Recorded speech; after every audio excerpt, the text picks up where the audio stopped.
నమస్కారం, న్యూస్ కు స్వాగతం. ముందుగా హెడ్లైన్స్. ఒమిక్రాన్ వైరస్ ఈ నగరాన్ని దయ్యాల నగరంగా మారుస్తుంది.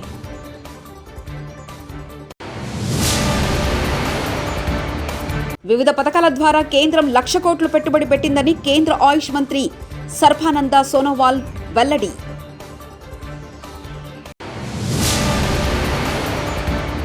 విమానాలు, ఓడరేవుల మూసివేత ఈ ఏడాది 50వ తుఫానిది.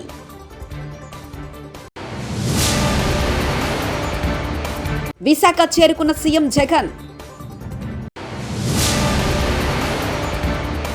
నందిగామ పట్టణంలో వ్యవసాయ శాఖ కార్యాలయం వద్ద రైతుల ధర్నా.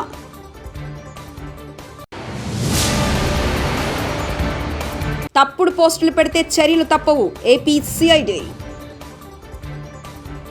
ఇక డీటెయిల్స్ చూస్తే, దక్షిణ లండన్లోని పార్లేజ్ అనే పబ్ రెస్టారెంట్ యజమానులు వచ్చే క్రిస్మస్ పండుగ కల్లా అమ్మకాలు గణనీయంగా పెరుగుతాయని ఎన్నో ఆశలతో ఎదురు చూస్తామని అంటున్నారు. అంతేకాదు, ఇప్పుడిప్పుడే ఈ కోవిడ్-19 లాక్డౌన్ నుంచి నెమ్మదిగా పుంజుకుంటుందని భావించామని తెలిపారు. డిసెంబర్ 17న పిక్కి 94వ వార్షిక జనరల్ బాడీ సమావేశంలో హోంమంత్రి అమిత్ షా ప్రసంగిస్తూ, మోదీ ప్రభుత్వం పగ్గాలు చేపట్టాక ప్రజలకు ప్రజాస్వామ్యంపై నమ్మకం పోయింది. మన బహుళ పార్టీ ప్రజాస్వామ్య వ్యవస్థ విఫలమవుతుందా అని దేశం ఆశ్చర్యపోతుంది. మా ప్రభుత్వం సాధించిన అతిపెద్ద విజయం ఏమిటంటే ప్రధాని మోదీ మన బహుళ పార్టీ ప్రజాస్వామ్య వ్యవస్థపై ప్రజల విశ్వాసాన్ని బలోపేతం చేశారని తెలిపారు.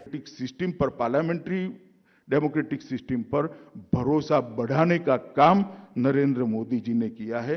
ये बहुत बड़ी उपलब्धि है. दूसरा काम किया है, उन्होंने अर्थतंत्र का दायरा बढ़ाया है. मुझे मालूम है मैं जो बोल रहा हूं इस पर बहुत सारी टिप्पणियां होने वाली है, मगर मैं तो बोलता हूं धड़ल्ले से. मुझे टिप्पणियों से डर नहीं लगता है कभी. ఉత్తరాఖండ్లో వివిధ పథకాల ద్వారా కేంద్రం 1,00,000 కోట్లు పెట్టుబడి పెట్టిందని కేంద్ర ఆయుష్ మంత్రి సర్బానంద సోనోవాల్ డిసెంబర్ 16న చెప్పారు. రాష్ట్రంలో వివిధ పథకాల ద్వారా కేంద్రం 1,00,000 కోట్లు పెట్టుబడి పెట్టింది. ఉత్తరాఖండ్ అవకాశాల భూమి అని, మరియు దాన్ని సుసంపన్నమైన జీవన వైవిధ్యం కారణంగా ఇది రాష్ట్ర సమగ్ర అభివృద్ధికి దోహదపడే గొప్ప సామర్థ్యాన్ని కలిగి ఉందని ఆయుష్ మంత్రి అన్నారు. नदी हो या घाटी हो, अलग अलग स्थानों पे जो शक्ति प्रभु ने दिया है, इन शक्ति को उजागर करने के लिए वैज्ञानिक दृष्टिभंगी से विज्ञान और प्रजुक्ति के जरिए अगले दिनों में इसी क्षेत्र को बढ़ावा देने के लिए भारत सरकार की तरफ से कदम उठाया गया है. और आप लोगों को माननीय प्रधानमंत्री जी ने बता के गया है, अब तक 1,00,000 करोड़ का यहां भारत सरकार की तरफ से मदद किया गया है अलग अलग स्कीम में. और उसी हिसाब से इसी क्षेत्र को देश के अंदर बड़े महत्वपूर्ण एक प्रदेश के हिसाब से खड़ा करने का भी भारत सरकार की लक्ष्य है. और अगले दिनों में केंद्रीय सरकार, राज्य सरकार, दोनों सरकार मिलकर अलग अलग परियोजनाओं को साकार करने के लिए, सही लागू करने के लिए कदम उठाया जाएगा. రాజస్థాన్ ముఖ్యమంత్రి అశోక్ గెహ్లాట్ జైపూర్లోని బిర్లా ఆడిటోరియంలో డాక్టర్ భీమ్రావ్ అంబేద్కర్ న్యాయ విశ్వవిద్యాలయం మొదటి స్నాతకోత్సవ వేడుకలకు హాజరయ్యారు. ఈ కార్యక్రమంలో ఆయన మాట్లాడుతూ, నేను 3వ ముఖ్యమంత్రి అయ్యాను. కులాల ప్రతిపాదికన నేను సీఎం కాలేను. నా కులం నుంచి నేను ఒక్కడనే ఎమ్మెల్యేను. ఆయన ఇంకా ఇలా ఉన్నారు. 36 మంది ప్రజలు నన్ను ప్రేమించకపోతే మరియు రాష్ట్ర ప్రజలు నన్ను విశ్వసించకపోతే నేను మీ ముందు నిలబడి ఇలా మాట్లాడే స్థితిలో ఉండేవాడిని కాదని చెప్పుకొచ్చారు.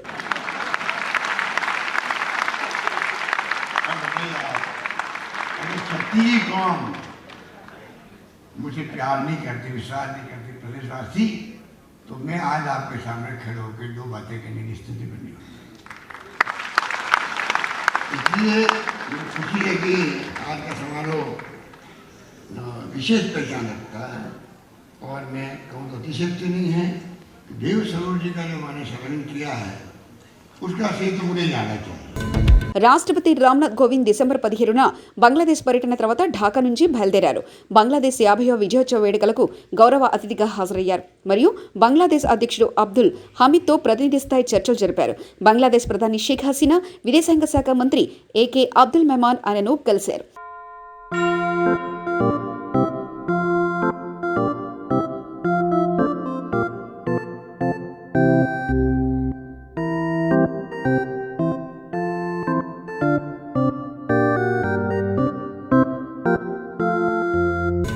విమానాలు ఓడరేవుల మూసివేత. ఈ ఏడాది 50వ తుఫాన్ ఇది. ఫిలిప్సన్ దేశానికి మధ్య దక్షిణ భాగాల వైపు సూపర్ టైఫూన్ వేగంగా కదులుతుంది. రానున్న రోజుల్లో ఎదురుగాలులతో పాటు భారీ నుంచి అతి భారీ వర్షాలు కురిసే అవకాశం ఉన్నట్లు ఇది ఏడాది దేశాన్ని తాకిన 50వ తుఫాను మాత్రమే కాకుండా అత్యంత శక్తివంతమైన తుఫానుగా వాతావరణ శాఖ పేర్కొంది. తుఫాను కారణంగా ప్రాణ ఆస్తి నష్టాన్ని తగ్గించేందుకు ఇప్పటికే వేలాది మంది ప్రజలను ఆ దేశ ప్రభుత్వం సురక్షిత ప్రాంతాలకు తరలించింది. ఇక విశాఖ చేరుకున్నారు సీఎం జగన్. ముఖ్యమంత్రి వైఎస్ జగన్మోహన్ రెడ్డి విశాఖ చేరుకున్నారు. సీఎంకు మంత్రి ఆవంతి శ్రీనివాస్, మేయర్ హరి వెంకటకుమారి, కలెక్టర్ స్వాగతం పలికారు. 248 కోట్లతో అభివృద్ధి పనులకు సీఎం ప్రారంభించనున్నారు.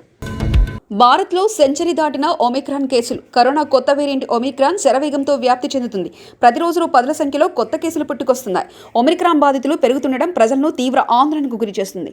ఇప్పటికే కొత్త వేరియంట్పై అప్రమత్తంగా ఉండాలంటూ అన్ని రాష్ట్ర ప్రభుత్వాలు ప్రజలను అలర్ట్ చేశాయి. అమరావతి మహాసభకు అడ్డంకులు. పోలవరం నిర్వాసితులకు న్యాయం చేయమన్నందుకు అక్రమ నిర్బంధాలు సిగ్గుచేటు. టీడీపీ ఎస్టీ సెల్ రాష్ట్ర అధ్యక్షులు శ్రీ దొన్నుదొర మీడియా సమావేశం ఏర్పాటు చేశారు. అమరావతి రైతులు చేపట్టినటువంటి మహాసభను అడ్డుకోవడం చాలా దురదృష్టకరం. ఈ విషయంలో నేను మాట్లాడదలుచుకున్నాను. ఇవాళ జగన్మోహన్ రెడ్డి తను పుట్టినరోజులకు పార్టీ సమావేశాలకు వేల మంది ప్రజలతో ఆయన సమావేశం ఏర్పాటు చేసుకుంటారు. కానీ అమరావతి రైతులు ఇవాళ 45 రోజులు పాదయాత్రలు ముగించుకొని ఇవాళ మహాసభ తిరుపతిలో పెడతా ఉంటే ఎక్కడికక్కడ అడ్డుకోవడం చాలా దుర్మార్గమైనటువంటి పరిస్థితి. శ్రీకాకుళం మొదలుకొని చిత్తూరు వరకు ప్రజలు స్వచ్ఛందంగా మాకు ఒకటే అమరావతి కావాలి అని కోరుకుంటూ ఈ ప్రజలందరూ స్వచ్ఛందంగా మహాసభకి తరలి వస్తుంటే ఎక్కడికక్కడే అడ్డుకొని మహాసభని విజయవంతం కాకుండా అడ్డుకోవడం ప్రయత్నం చేస్తూ ఉన్నారు. ఒకటే, ఇది మీరు ఈ రైతులో చేస్తున్నటువంటి పోరాటానికి మీరు భయపడి ఈ మహాసభ విజయవంతం అవుతే ఎక్కడ వైసీపీ ప్రభుత్వం కుప్పకూలుతుందని మీ వెన్నులో వణుకు పుట్టి ఇవాళ మహాసభను ఆపడానికి ప్రయత్నం చేస్తున్నారు. కానీ ఈ రైతుల ఉద్యమాన్ని ఆపడం మీ ఎవరి తరం కాదు. మొదటి నుండి ఈ అమరావతి రైతులు చేస్తున్న పోరాటానికి మొదటి నుండి మీరు చాలా ఆటంకాలు పరుస్తున్నారు. ఎప్పటికప్పుడు ఆ రైతు ఉద్యమాన్ని అణగదొక్కడానికి ప్రయత్నం చేశారు. ఎప్పుడు అణగదొక్కగలిగారా? ఏ సందర్భంలో అయినా మీరు ఆ రైతు ఉద్యమాన్ని అణగదొక్కగలిగారా? ఒక్కటి గుర్తుపెట్టు, ఇక భవిష్యత్తులో మీరు ఎప్పుడు కూడా రైతు ఉద్యమాన్ని అణగదొక్కలేరని ఇప్పటికైనా మీరు జ్ఞానోదయం మీరు కలగాలి. కాబట్టి రైతుల పక్షాన న్యాయం ఉంది. ఏపీసీఎస్పై కోర్టు ధిక్కారణ అవసరం లేదు. ఎన్జీటీ తీర్పు ఆంధ్రప్రదేశ్ ప్రభుత్వ ప్రధాన కార్యదర్శిపై కోర్టు ధిక్కారం చర్యలు అవసరం లేదని నేషనల్ గ్రీన్ ట్రిబ్యునల్ ఎన్జీటీ తీర్పు వెలువరించింది. శుక్రవారం ఎన్జీటీ రాయలసీమ ఎత్తిపోతల పథకంపై విచారణ చేపట్టింది. పర్యావరణ ఉల్లంఘన జరిగినప్పుడు మాత్రమే రాష్ట్ర నిధి బాధ్యత అని ఎన్జీటీ పేర్కొంది. కృష్ణా జిల్లా నందిగామ పట్టణంలో వ్యవసాయ శాఖ కార్యాలయం వద్ద రైతులు ధర్నా నిర్వహించారు.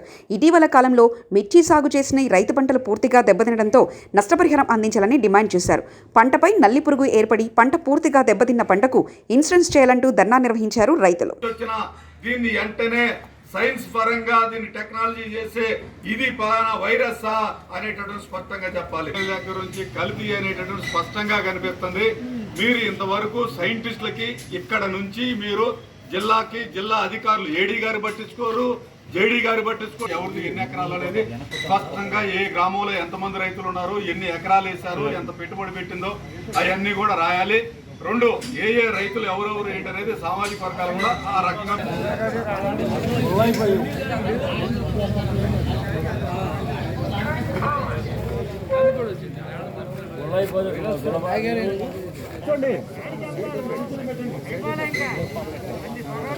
ఏడు కాదు అక్కడ అది మనం చేయాల్సినటువంటి పీపీఏ అని ఉంటాడు, ప్లాంట్ ప్రొడక్షన్ అడ్వైజర్. ఆ ప్లాంట్ ప్రొడక్షన్ అడ్వైజర్ భారతదేశానికి మొత్తానికి సంబంధించిన ఆయన ఇచ్చిన ఈ గవర్నమెంట్ ఆఫ్ ఇండియా ఒక లెటర్. అది వాళ్ళు భారతదేశం మొత్తం కూడా గుర్తించారు. ఇది ఛత్తీస్గఢ్ ఇందాక ఆయన చెప్పినట్టు కృష్ణా జిల్లా మచిలీపట్నం వస్త్ర విక్రయాలపై జీఎస్టీ పెంపుతో కేంద్ర ప్రభుత్వం తమను రోడ్డుకి ఇచ్చిందంటూ మచిలీపట్నం వస్త్ర వ్యాపారులు ఆగ్రహం వ్యక్తం చేశారు. ప్రస్తుతం ఉన్న 5% జీఎస్టీని 12% పెంచుతూ కేంద్ర ప్రభుత్వం తీసుకున్న నిర్ణయాన్ని వ్యతిరేకిస్తూ ది రెడీమేడ్స్ అండ్ హొజరీ ఆధ్వర్యంలో మచిలీపట్నంలో నిరసన ప్రదర్శన నిర్వహించారు. వీరి నిరసనకు టీడీపీ పోలిట్ బ్యూరో మెంబర్లు కొల్లు రవీంద్ర, టీడీపీ మచిలీపట్నం పార్లమెంటు అధ్యక్షులు మాజీ MP Konakalla Narayana Rao, Janasena party in charge Bandi Ramakrishna, YCP నగర అధ్యక్షులు సలార్ దాదా తదితరులు సంఘీభావం తెలిపారు.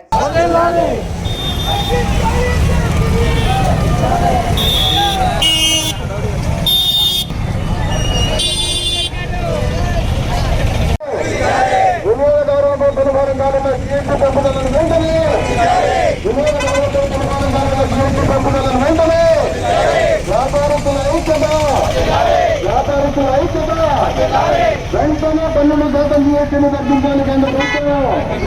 12% జీఎస్టీని తగ్గించాలి. పెంపుదల జీఎస్టీలు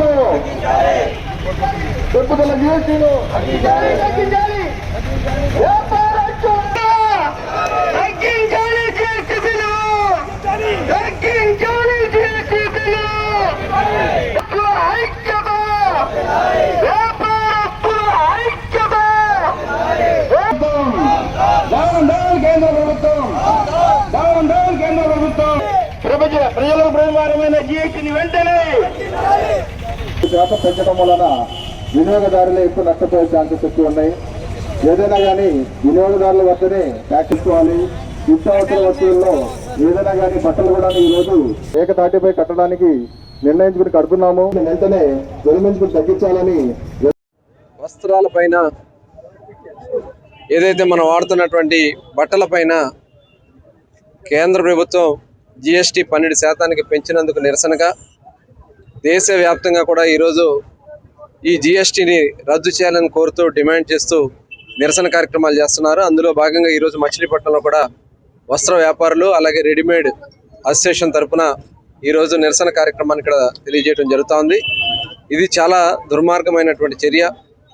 ఈరోజు బట్టలు అనేది నిత్యావసర సరుకుల్లో భాగంగా ప్రతి ఒక్కరికి అవసరమైనటువంటి ఈ బట్టల మీద ఈ రకంగా మీరు జీఎస్టీ వేస్తే సామాన్యుడు చాలా ఇబ్బందులు పడే పరిస్థితి వస్తూ ఉంది. ఈరోజు ఒక పక్కన పెట్రోల్ డీజిల్ ధరలు పెంచారు, నిత్యావసర ధరలు పెరిగిపోయినాయి, అలాగే గ్యాస్ ధరలు పెరిగిపోయినాయి. ఇవాళ ఏది చూసినా కూడా కొనే పరిస్థితుల్లో లేదు. కరెంటు ఛార్జీలు పెరిగిపోయినాయి, బస్ ఛార్జీలు పెరిగిపోయినాయి. చివరికి చెత్త మీద కూడా పన్నేసి ఇవాళ ప్రజలకు భారం కలిగే విధంగా ఇవాళ ప్రభుత్వాలు వ్యవహరిస్తూ ఉన్నాయి. దీన్ని వెంటనే ఉపసంహరించుకోవాలని చెప్పి మేము డిమాండ్ చేస్తూ ఉన్నాం. రెడీమేడ్ వ్యాపారస్తులు కానివ్వండి, మరి ఇవాళ జరుగుతున్నటువంటి ఈ యొక్క 12% జిఎస్టీని దాన్ని ఎత్తివేయాలని చెప్పే ఉద్దేశంతో రాష్ట్ర వ్యాప్తంగా కూడా నిరసన కార్యక్రమం జరుగుతున్నటువంటి విషయం. ఎందువల్లంటే ఈ యొక్క కరోనా మహమ్మారికి ఏ వ్యాపారస్తుడు కూడా మరి సరైనటువంటి ఉపాధి లేక జీవనోపాధి లేకున్నటువంటి తరుణంలో మరి ఇటువంటి పెంచడం అనేటువంటిది చాలా దారుణమైన విషయం. ఎందుకంటే 5% ఉన్నటువంటి అమ్మకాలపై 12% జీఎస్టీకి పెంచుతూ కేంద్ర ప్రభుత్వం ఉత్తర్వులు జారీ చేశారు. గతంలో 5% మాత్రమే ఉండేది.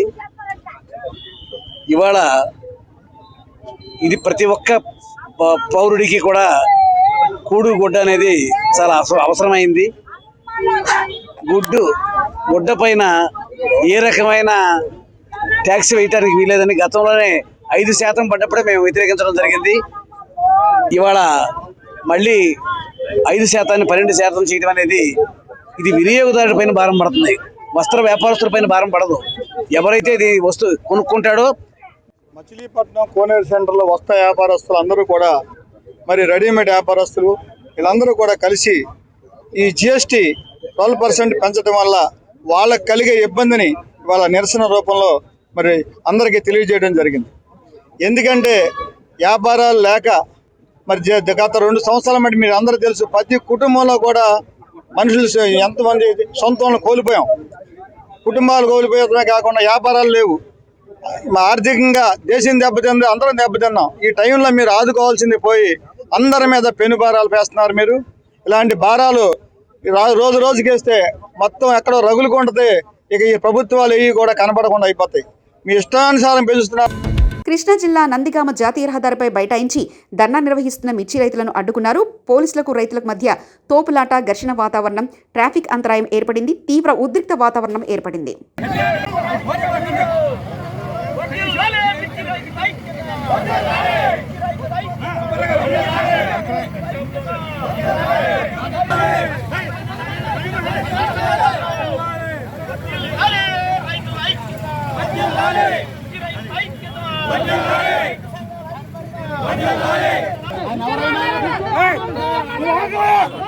వాళ్ళు డిపార్ట్మెంట్ వాళ్ళు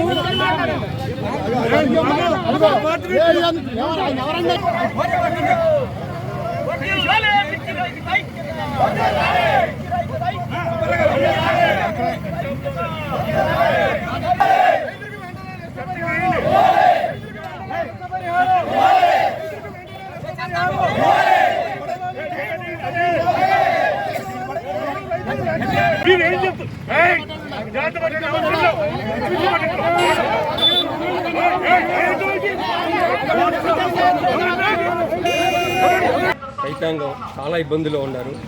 నకిలీ విత్తనాల కంపెనీల వాళ్ళు వాళ్ళ స్వలాభం కొరకు, వాళ్ళ కోట్ల ఆదాయం కొరకు నకిలీ విత్తనాలు రైతులకు ఇవ్వటం మూలంగా రైతులు చాలా ఇబ్బందికర పరిస్థితిలో ఉన్నారు.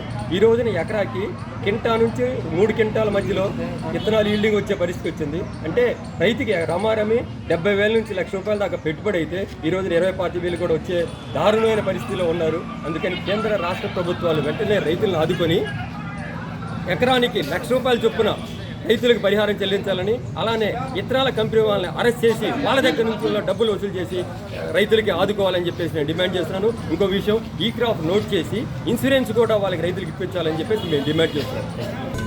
కృష్ణా జిల్లా నందిగామ కంచికచర్ల మండలం నక్కలంపేట బైపాస్ వద్ద ఘోర రోడ్డు ప్రమాదం జరిగింది.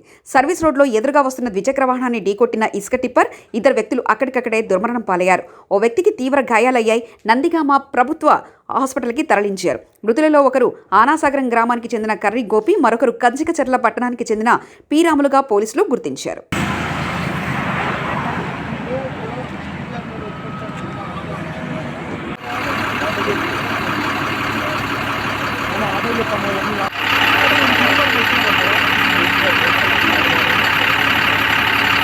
నీకు తెలుసా? నాకు కూడా అంత ఐడియా లేదు.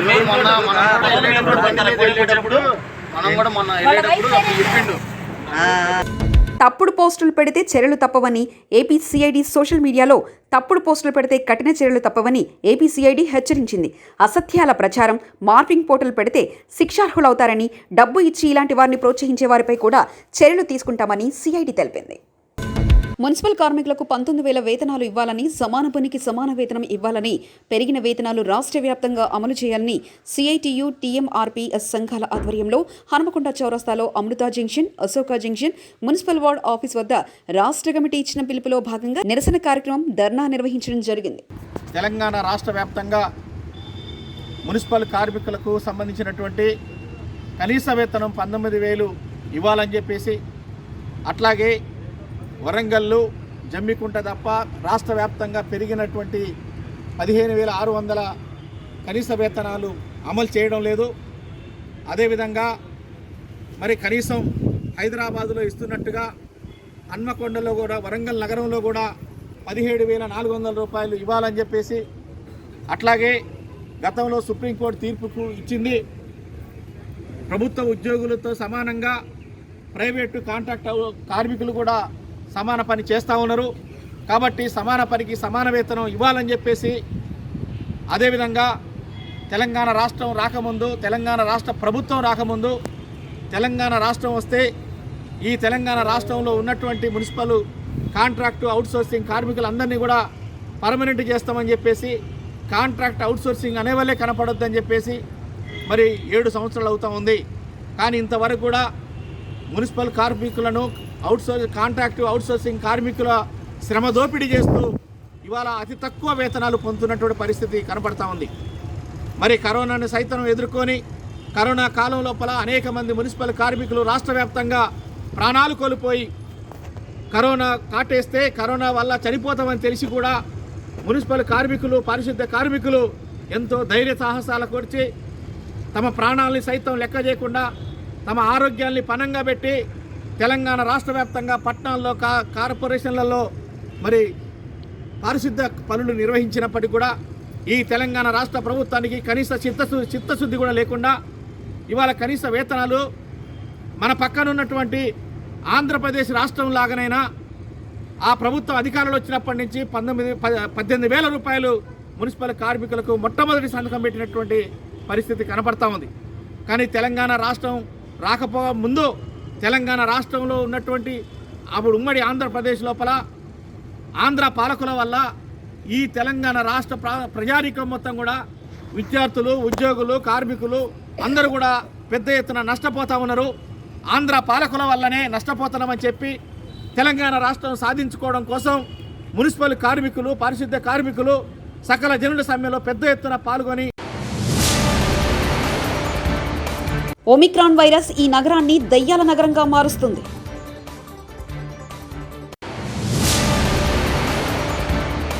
వివిధ పథకాల ద్వారా కేంద్రం 1,00,000 కోట్లు పెట్టుబడి పెట్టిందని కేంద్ర ఆయుష్ మంత్రి సర్బానంద సోనోవాల్ వెల్లడి.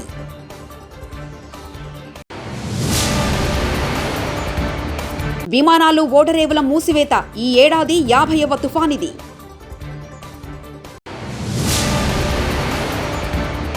విశాఖ చేరుకున్న సీఎం జగన్.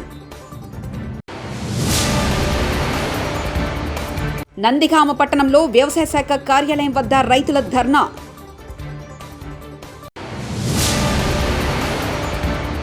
తప్పుడు పోస్టులు పెడితే చర్యలు తప్పవు, ఏపీ సిఐడి. ఇవి ఇప్పటివరకున్న అప్డేట్స్. మరో బులెటిన్లో మళ్ళీ కలుసుకుందాం. నమస్కారం.